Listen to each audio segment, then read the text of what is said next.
அடிப்பட்டாலும் கண்ணடி படக்கூடாது. கண் திருஷ்டி அப்படிங்கிறது தான் முதல் நமக்கு நெகட்டிவிட்டியாக அமையுது அப்படின்வாங்க. இது எவ்வளவு காலம் ஆனாலும் சரி, அறிவியல் எத்தனை வளர்ச்சி அடைந்தாலும் சரி, தொழில்நுட்பம் எவ்வளோ வளர்ச்சி அடைந்தாலும் சரி, இந்த கண் திருஷ்டி அப்படிங்கிற அந்த நெகட்டிவிட்டி அப்படிங்கிறது நம்மளை சுற்றி இருக்க தான் செய்யும்.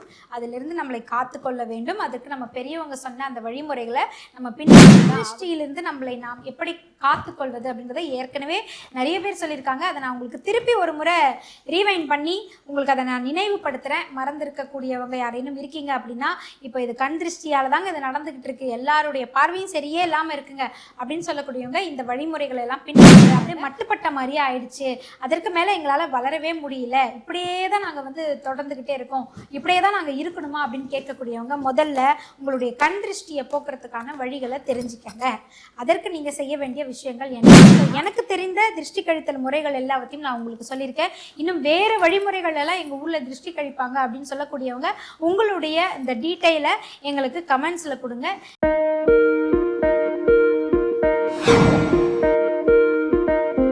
இந்த பதிவை பார்த்துட்டு மறக்காமல் லைக் அண்ட் ஷேர் பண்ணி சப்ஸ்கிரைப் பண்ணுங்கள். ஆர்த்தி விலாக் நேயர்கள் அனைவருக்கும் அன்பார்ந்த வணக்கம். இந்த பதிவை பார்க்கக்கூடியவங்களுக்கு லைஃப்பில் ஏதேனும் பயன் தரக்கூடிய வகையில் இந்த பதிவு இருக்குது அப்படின்னா அதுதான் வந்து எங்களுடைய வெற்றியாக நான் பார்க்குறேன். அந்த வகையில் எல்லாருமே சொல்லுவாங்க இல்லையா, கல் அடிப்பட்டாலும் கண்ணடி படக்கூடாது. கண் திருஷ்டி அப்படிங்கிறது தான் முதல் நமக்கு நெகட்டிவிட்டியாக அமையுது அப்படின்வாங்க. இது எவ்வளவு காலம் ஆனாலும் சரி, அறிவியல் எத்தனை வளர்ச்சி அடைந்தாலும் சரி, தொழில்நுட்பம் எவ்வளோ வளர்ச்சி அடைந்தாலும் சரி, இந்த கண் திருஷ்டி அப்படிங்கிற அந்த நெகட்டிவிட்டி அப்படிங்கிறது நம்மளை சுற்றி இருக்க தான் செய்யும். அதிலிருந்து நம்மளை காத்துக்கொள்ள வேண்டும். அதுக்கு நம்ம பெரியவங்க சொன்ன அந்த வழிமுறைகளை நம்ம பின்பற்றி தான் ஆகணும். கண் திருஷ்டி அப்படிங்கிறது உண்மையிலே இருக்கா அப்படின்னு கேட்டிங்கன்னா கண்டிப்பாக இருக்குது. அதை கண் கூட பல பேர் நம்ம பார்த்துக்கிட்டு இருந்தோம், எக்ஸ்பீரியன்ஸ் பண்ணிட்டு தான் வந்துக்கிட்டு இருக்கோம். இந்த கண் திருஷ்டியிலிருந்து நம்மளை நாம் எப்படி காத்துக்கொள்வது அப்படின்றத ஏற்கனவே நிறைய பேர் சொல்லியிருக்காங்க. அதை நான் உங்களுக்கு திருப்பி ஒரு முறை ரீவைண்ட் பண்ணி உங்களுக்கு அதை நான் நினைவுபடுத்துகிறேன். மறந்துருக்கக்கூடியவங்க யாரேனும் இருக்கீங்க அப்படின்னா, இப்போ இது கண் திருஷ்டியால் தாங்க இது நடந்துக்கிட்டு இருக்கு, எல்லாருடைய பார்வையும் சரியே இல்லாமல் இருக்குங்க அப்படின்னு சொல்லக்கூடியவங்க இந்த வழிமுறைகளை எல்லாம் பின்பற்றி பாருங்கள். உங்கள் மேலேயும் உங்கள் வீட்டு மேலேயும் இருக்கக்கூடிய அந்த கண் திருஷ்டி எல்லாமே விலகி உங்களுக்கு என்னென்ன தடைகள் இருக்கோ அதிலேருந்து உங்களுக்கு மாற்றம் பிறக்கும். ஸோ கண் திருஷ்டியிலிருந்து எப்படி நாம் தப்பிப்பது அப்படின்றத தான் இந்த பதிவில் நம்ம வந்து பார்க்க போகிறோம். இப்போ பல பேர் வராங்க, எப்படிங்க எல்லாருமே உழைச்சிக்கிட்டு தான் இருக்காங்க, வளர்ந்துக்கிட்டு தான் இருக்காங்க, ஏன் அவங்க இன்னொருத்தருடைய வீடை பார்த்து கண் திருஷ்டி வைக்க போகிறாங்க? இதில் வந்து நம்ம எப்படி சொல்கிறோம்னா, தெரிந்தும் தெரியாமலும் அறிந்தும் அறியாமலும் செய்யக்கூடிய தவறுகள் தான் கண் திருஷ்டி. ஒருத்தர் வந்து தெரிஞ்சே வந்து இதை செய்கிறாரு அப்படின்னு நம்ம வந்து சொல்ல மாட்டோம். தெரியாமல் அவங்களுக்குள்ளே இருக்கக்கூடிய அந்த நெகட்டிவான எண்ணங்களே, ஒரு எதிர்மறை எண்ணங்களே நமக்கு வந்து கண் திருஷ்டியாக மாறுவதற்கு வாய்ப்பு இருக்குது. பா எவ்வளோ பெரிய வீடுப்பா அப்படின்றது ஒரு வார்த்தை தான், ஆனால் அதற்குள்ளே இருக்கக்கூடிய அந்த ஆச்சரியம் இது எல்லாமே ஒரு நெகட்டிவ் வைபாக மாறி கண் திருஷ்டியாக மாறுவதற்கு வாய்ப்பு இருக்குது. நமக்கு வாய்ப்பே வர மாட்டேங்குது, எவ்வளோதான் முக்குனாலும் முனைஞ்சாலும் நமக்கு எதுவுமே அமைய மாட்டேங்குது. இவர் ஒருத்தருக்கு மட்டும் எப்படிப்பா இவ்வளோ வாய்ப்பு வந்துக்கிட்டே இருக்குது? என்ன நீ எப்போ பார்த்தாலும் பிஸியாகவே இருந்துக்கிட்டு இருக்க, கொஞ்சம் கூட ஃப்ரீயாகவே நீ இல்லையே, எந்நேரமும் உனக்கு வந்து வேலை வந்துக்கிட்டே இருக்குது அப்படின்றது வெறும் ஒரு டைலாகாக நமக்கு தெரியலாம். ஆனால் அவங்க மனசுக்குள்ளே நமக்கு இப்படி ஒரு வாய்ப்பு அமையலை, அவங்களுக்கு இப்படி அமையுது, நமக்கு ஏன் அமைய மாட்டேங்குது அப்படிங்கிற ஒரு எண்ணம் தான். அது வந்து ஒரு நெகட்டிவ் தாட்டாக மாறி நம்மை சுற்றி கொண்டே இருக்கும், நம்மளுடைய வேலையின் வேகத்தை குறைக்கும், நமக்கு பல தடைகளை ஏற்படுத்தும். அதனால தான் இந்த திருஷ்டிகளிலிருந்து நம்ம விலகி இருத்தல் அப்படிங்கிறது ரொம்ப ரொம்ப அவசியம். வீட்டுக்கு ஒரு குழந்தை பிறந்திருக்கிற வீட்டில் பார்த்தீங்கன்னா அந்த குழந்தைக்கு திருஷ்டின்னு சொல்லி அவ்வளோ ஒரு பெரிய பொட்டு வச்சுருப்பாங்க. அந்த முகத்தையே வந்து அழகை கெடுக்கக்கூடிய வகையில் அந்த பொட்டு வந்து வச்சுருப்பாங்க. ஏன்னா குழந்தைய யாராவது பார்க்கும்போது அழகாக இருக்கேன்னு சொல்லி கண் திருஷ்டி வச்சுட்டாங்கன்னா என்ன பண்ணுறது அப்படின்னு சொல்லிட்டு தான் அந்த திருஷ்டி பொட்டு வைக்கிறது அப்படின்ற வழக்கத்தை நம்ம வந்து கொண்டு வந்திருக்கிறோம். அதே மாதிரி தான் ஒரு வீடு வளர்ந்துக்கிட்டே இருக்குது, திடீர்னு பார்த்திங்கன்னா அதனுடைய வளர்ச்சி ஒரு அப்படியே மட்டுப்பட்ட மாதிரியே ஆயிடுச்சு, அதற்கு மேலே எங்களால் வளரவே முடியல, இப்படியே தான் நாங்கள் வந்து தொடர்ந்துக்கிட்டே இருக்கோம், இப்படியே தான் நாங்கள் இருக்கணுமா அப்படின்னு கேட்கக்கூடியவங்க முதல்ல உங்களுடைய கண் திருஷ்டியை போக்குறதுக்கான வழிகளை தெரிஞ்சுக்கங்க. அதற்கு நீங்கள் செய்ய வேண்டிய விஷயங்கள் என்ன அப்படின்னா, நிலைவாசல் ரொம்ப ரொம்ப ரொம்ப அவசியம். இந்த நிலைவாசலுக்கு உள்ளேயும் வெளியேயும் வெவ்வேறு விதமான நெகட்டிவிட்டி தாட்ஸ் நமக்கு இருந்துகிட்டு இருக்கு. உள்ளே இருக்கக்கூடிய அந்த நெகட்டிவிட்டி தாட்ஸை வெளியில் இருக்கக்கூடிய நெகட்டிவிட்டி தாட்ஸ் கிட்ட விரட்டி அடிக்கணும். வெளியில் இருக்கக்கூடிய நெகட்டிவிட்டி தாட்ஸ் உள்ளே வந்துடாமல் நம்ம பார்த்துக்கணும். இதற்கு உதவக்கூடியது கண் திருஷ்டி தான். இந்த திருஷ்டி கழித்தல் அப்படின்ற ஒரு முறை தான் ஆரம்ப கட்டத்திலிருந்தே பெரியவங்க, முன்னோர்கள், தாத்தா, பாட்டி, பூட்டன் எல்லார் காலகட்டத்திலையுமே திருஷ்டி கழித்தல் அப்படின்றது தான் முதல் வழிமுறையாக இருந்திருக்கு.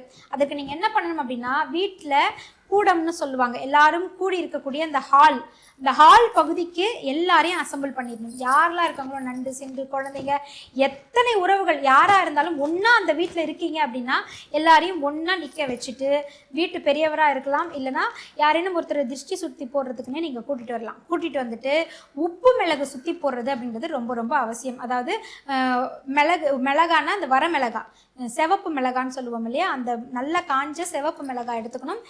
கல் உப்பு கையில் எடுத்துக்கிட்டு அந்த உப்பு மிளகை வீட்டினுடைய உறுப்பினர்கள் மீது நல்லாக சுற்றணும். மேலையும் கிளையுமா நல்லா சுற்றிட்டு எல்லா திருஷ்டியும் கழிஞ்சிடணும் அப்படின்றத வேண்டிக்கிட்டு ஒரு நல்ல தணலில் எடுத்துகிட்டு போய் அதை போட்டுறணும். அது அப்படி வெடிக்கும். அந்த வீட்டில் வந்து திருஷ்டி இருக்குது அப்படின்னா அதனுடைய வெடிக்கக்கூடிய சத்தத்திலே நம்மளால் வந்து அதை உணர முடியும். ஸோ அதனால் கண்டிப்பாக இந்த திருஷ்டி கழித்தல் முறையை வந்து நீங்கள் எல்லோருமே பின்பற்றுங்க. அதே மாதிரி வீட்டு வாசலில், நிலை வாசலில் எப்போவுமே மங்களகரமாக வச்சுருக்கணும். எப்போவுமே செவ்வாய், வெள்ளியாக இருக்கட்டும் நல்லா தொடச்சி கோலம் எல்லாம் போட்டு மஞ்சள் குங்குமம் வச்சு அந்த வீட்டு வாசலில் பச்சை மிளகாய், எலுமிச்சம்பழத்தை கட்டி தொங்க விடுறது, இல்லை கருப்பு கயிறில் படிகாரத்தை கட்டி தொங்க விடுறது, இந்த மாதிரியான செயல்களை நீங்கள் செய்கிறதன் மூலமாக வீட்டு வாசலை தாண்டி வீட்டுக்குள்ளே இந்த நெகட்டிவிட்டி அப்படின்றது வராது. அதனால் வீட்டினுடைய அந்த நிலைவாசலை ரொம்ப அழகாக வச்சுக்கணும். இன்னும் சொல்லணும்னா நிலைவாசலில் தான் நம்ம குலதெய்வம் குடியிருக்கக்கூடிய ஒரு இடம். அதனால் அதை எப்போவுமே மஞ்சள் குங்குமம் வைத்து கோலம் போட்டு வைத்திருக்கும் போது அந்த குலசாமியுமே வீட்டுக்குள்ளே நெகட்டிவிட்டியை வராமல் ஒரு காவல் தெய்வமாக இருந்து நமக்கு பாதுகாப்பை கொடுக்கும்.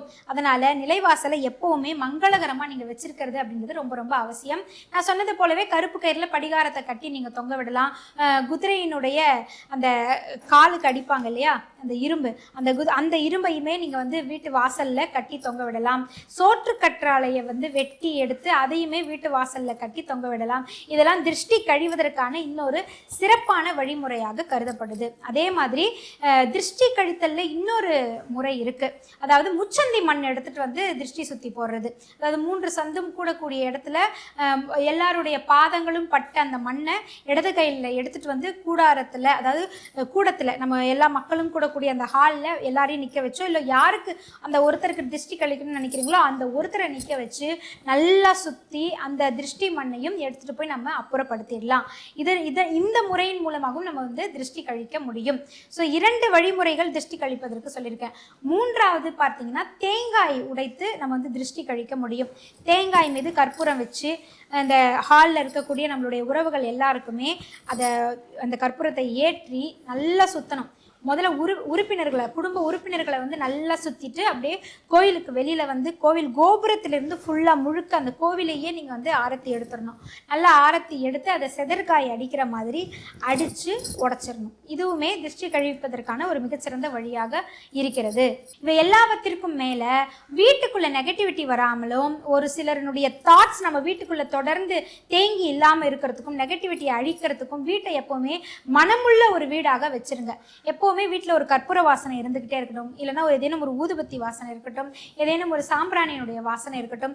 வெண்கடுகுன்னு சொல்லுவோம் இல்லையா, கருப்பு கடுகு தான் நம்ம எல்லாருமே சமையலுக்கு பயன்படுத்துவோம். ஆனால் வெண்கடுகு, இந்த வெண்கடுகை நல்ல தணலில் போடும்பொழுது நல்லா பிடிச்சிக்கிட்டு அப்படியே அது புகையாக மாறும். அந்த வெண்கடுகினுடைய புகையை வீடு முழுக்கவும் பூஜை அறையிலையும் போட்டு விடணும். கண்டிப்பாக போட்டு விட்டோம்னா வீடு முழுக்க இருக்கக்கூடிய நெகட்டிவிட்டி எல்லாமே கரைந்தோடி விடும்.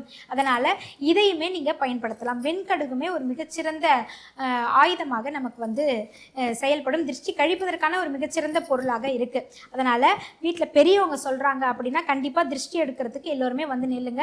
2 கையை இணைச்சிக்கிட்டோ பின்பக்கம் சேர்த்துக்கிட்டோ நிற்கக்கூடாது. கைகள் கால்கள் எல்லாத்தையுமே நல்லா அப்படியே தளர்வாக விட்டுட்டு நிற்கும் பொழுது அவங்களுக்கு திருஷ்டி சுற்றி போடுவதற்கு மிகவும் வசதியாக வந்து அமையும். ஸோ திருஷ்டி கழித்தல் அப்படின்றது மாதத்திற்கு 2 முறையாவது நிச்சயமாக நம்ம வந்து செய்யணும். எல்லா விதமான முறைகளையும் செய்யணுன்ற அவசியம் கூட கிடையாது. கிடையாதுங்க. ஏதேனும் ஒரு வழிமுறையில் நீங்கள் திருஷ்டி கழித்தல் அப்படிங்கிறத நிச்சயமாக செய்யலாம். வீட்டு வாசலில் எனக்கு இவ்வளோ விஷயங்கள் செய்ய முடியாது அப்படின்னு சொன்னீங்கன்னா பரவாயில்ல, ஒரே ஒரு எலுமிச்சை எடுத்து 2ஆக கட் பண்ணி மஞ்சள் குங்குமத்தை அதில் வந்து ஃபில் பண்ணி வீட்டு வாசல் 2 பக்கமும் வச்சுட்டீங்க அப்படின்னா எந்த நெகட்டிவ் தாட்ஸோடையும் யாருமே அந்த வீட்டுக்குள்ளே கால் எடுத்து வைக்க முடியாது. அவங்களுடைய சிந்தனைகள் எல்லாமே கழிந்து போய்விடும், திருஷ்டியில் அப்படியே கழிந்து போய்விடும். அதனால் லெமன் குங்குமம், அதாவது எலுமிச்சையில் மஞ்சள் குங்குமம் வச்சு அதையுமே வாசலில் 2 பக்கம் நீங்கள் வச்சிட்டிங்கன்னா திருஷ்டி கழிப்பதற்கு இன்னொரு மிகச்சிறந்த வழியாக மாறுது. ஸோ எனக்கு தெரிந்த திருஷ்டி கழித்தல் முறைகள் எல்லாத்தையும் நான் உங்களுக்கு சொல்லியிருக்கேன். இன்னும் வேறு வழிமுறைகள் எல்லாம் எங்கள் ஊரில் திருஷ்டி கழிப்பாங்க அப்படின்னு சொல்லக்கூடியவங்க உங்களுடைய இந்த டீட்டெயிலை எங்களுக்கு கமெண்ட்ஸில் கொடுங்க. லைக் பண்ணுங்கள், ஷேர் பண்ணுங்கள், மறக்காமல் சப்ஸ்கிரைப் பண்ணுங்கள். நன்றி.